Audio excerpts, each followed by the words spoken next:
Seeing more copperheads out and about these days, but it's not necessarily because there are more of them. We spoke with herbologists and found that viral posts claiming the brood cicadas this year led to more snakes are not true.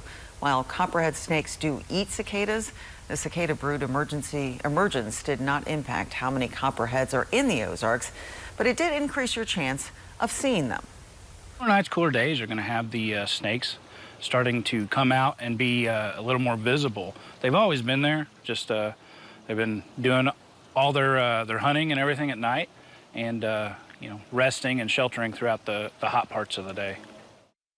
Your chance of bumping into a copperhead is higher at night when the snakes are normally active. Copperheads are venomous, but not aggressive. Experts say you can avoid a bite by watching where you walk, and if you see one, the best thing to do is just leave it alone.